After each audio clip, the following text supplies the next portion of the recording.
Hello again. The next line in If by Rudyard Kipling is, watch the things you gave your life to broken, and stoop and build them up with worn out tools. I guess there's two parts to that kind of connected, obviously. Um, so let's say that you've dedicated yourself to something, your family, your business, social circle, your hobby, your career, and you see it fall apart. It happens. People die, couples split up, parents and children stop talking to one another, businesses fail, friends stop seeing each other for good reasons, family, I'm just too busy, or I don't like you anymore. That's kind of a little bit more sad. Hobbies kind of get boring, or if you do a sport, you get an injury and you can't do it anymore or as much. Your career is either exported, it's obsolete, or it's stalled. And these are all the great things in life.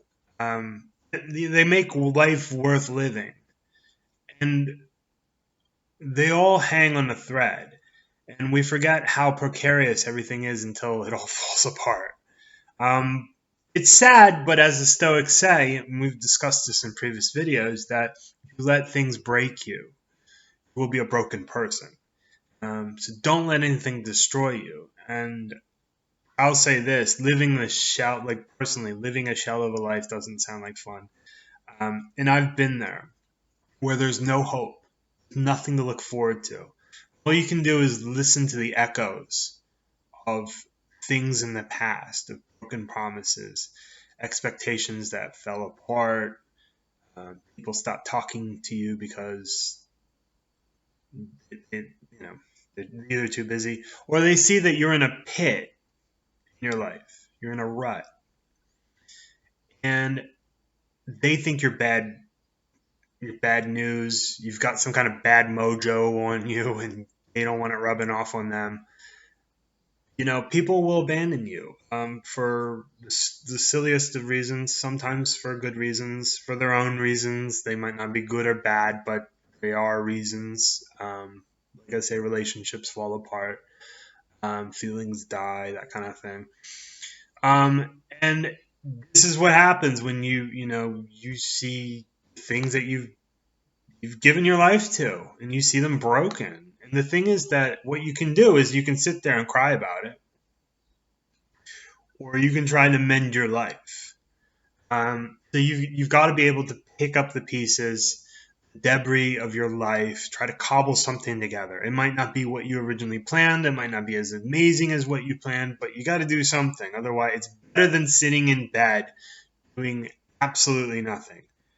I'm speaking from experience here. Um, and you've got to find something you can rely on, something sturdier than you. Obviously, you're not very sturdy as it is if you're broken like this, because your life is a shambles. Let's be honest. So if you look for something stronger than you, something to guide you, I think of it as like one of those poles that they put tomato plants so they can climb. The vine can climb up it. You need something that you can rely on, something you can grow on. Some people turn to religion. Some people might turn to a philosophy. Stoicism's a good one, I think, but I don't give myself to it. It's just an interesting way of thinking. You might find new friends. You might be able to rely on old friends, on your family. Whatever hasn't abandoned you yet, just hold on to them.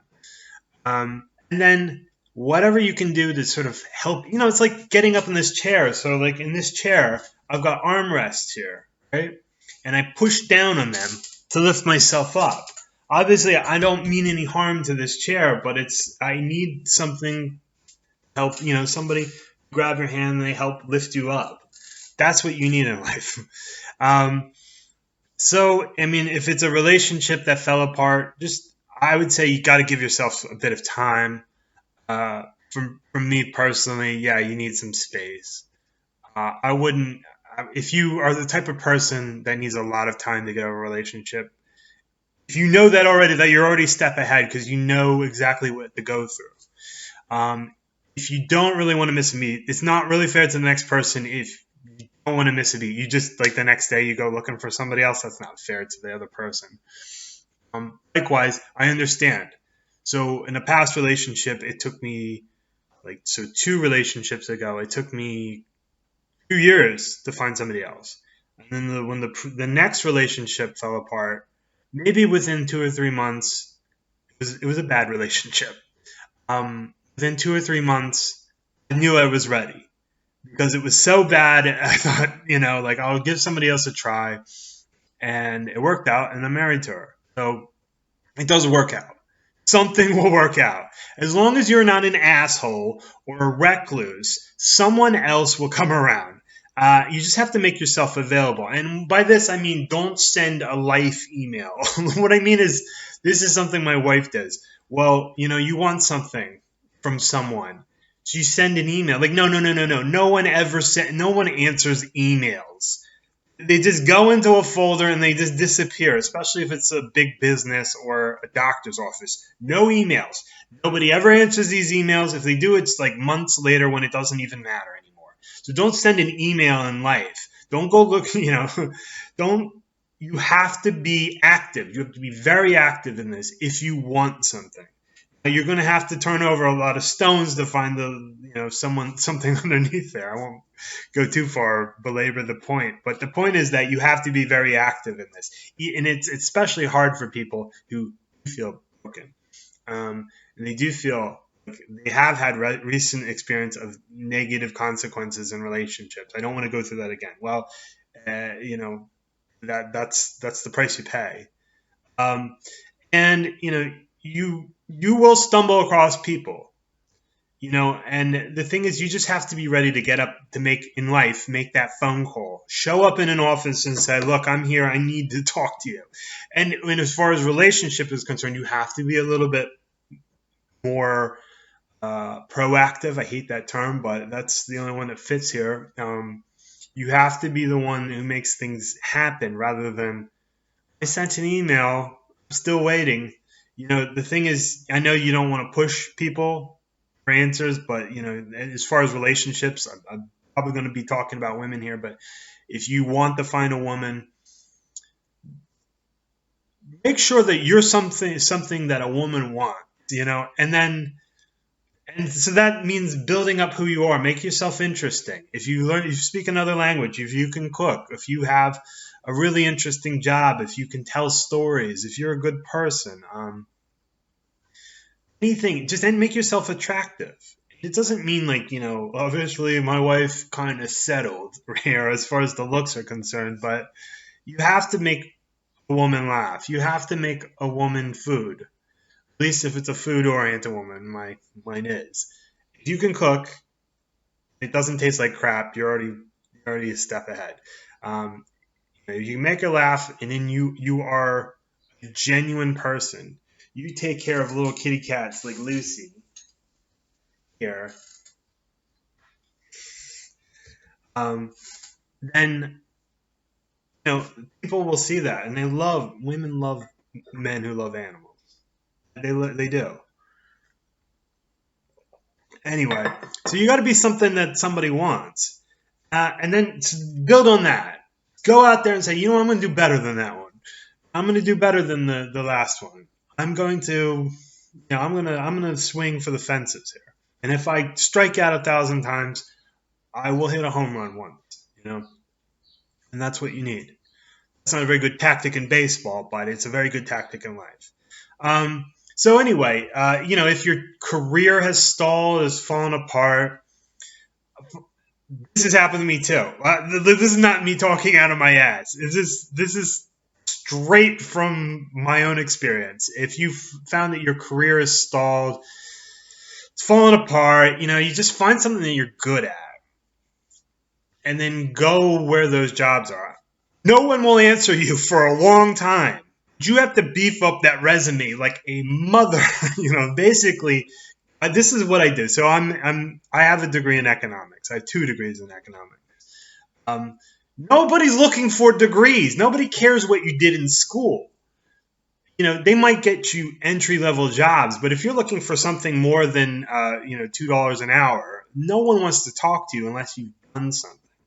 So this is my advice to you. This is a little bit more career advice, but if your career is broken, this is along with the poem. So they want skills. So what I do is I go for looking for economics jobs. So economics, fortunately or unfortunately, the thing is, you look for something called economist, you're going to find a lot of different things that have nothing to do with economics.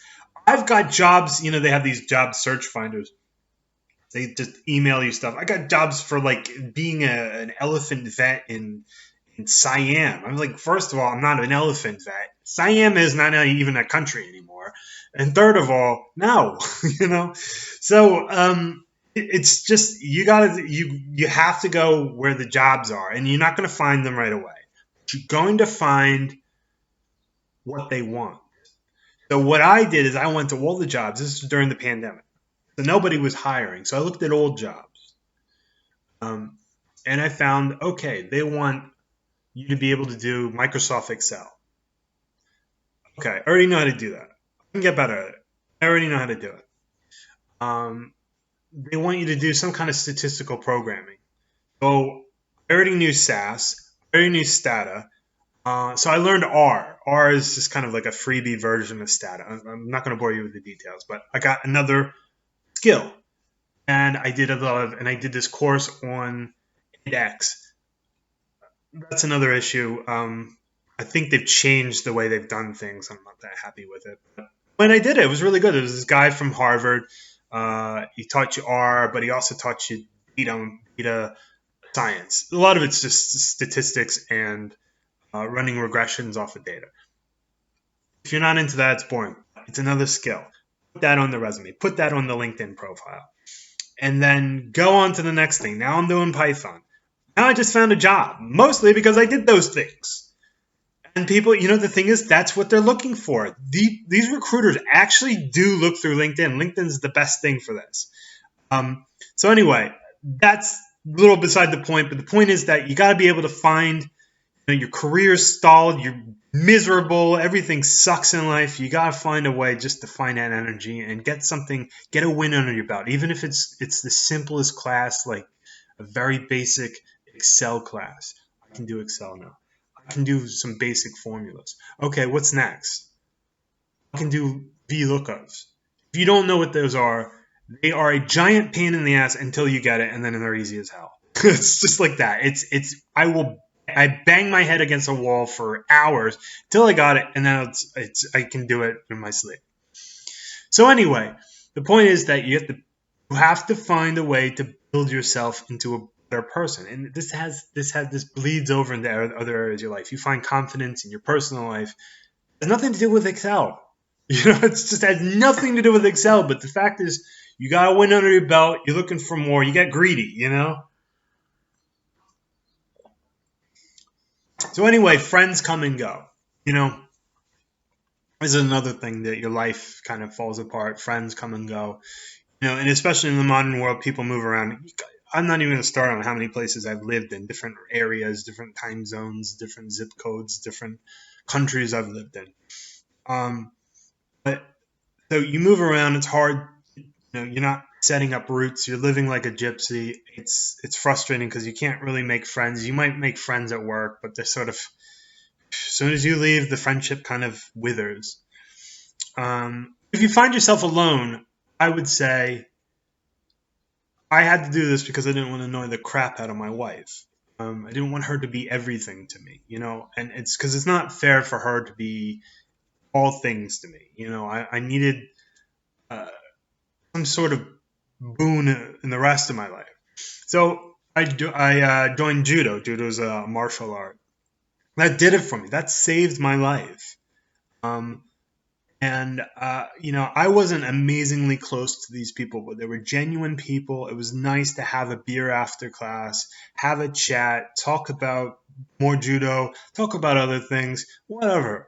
And the thing is, it's nice to, even just to volunteer at kids tournaments, just, we roll, putting out the mats, scoring, getting a lot of flack from parents. Why didn't you do this? Blah blah blah. The ref didn't say anything. I'm just putting points on the board. I just do what he says, you know. So, um, but it's nice to do this. This gives these tournaments run on volunteers. There's no money in judo. There is in Brazilian jiu-jitsu, but that's another story. There's no money in this. It is nice to give your afternoon to spend time. You get fed. You get free beer. So, you just have to spend an afternoon. And if you're in a family situation, it's even better, because everybody gets to go there to spend the time with other people. It's just nice to belong to something bigger than yourself. It's not a crazy political movement. It's just judo. We're not talking politics. We might be talking about judo politics. Why is the IJF banned this move? Blah, blah, blah.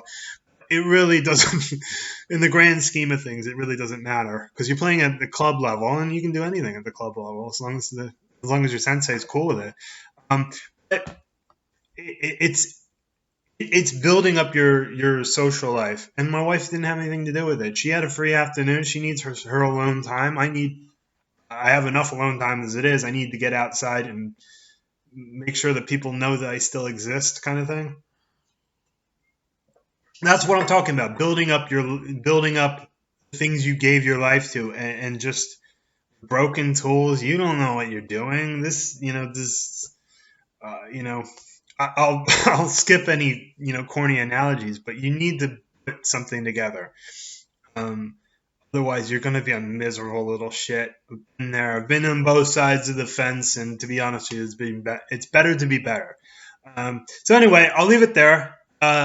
I'll talk to you in another video soon. Bye.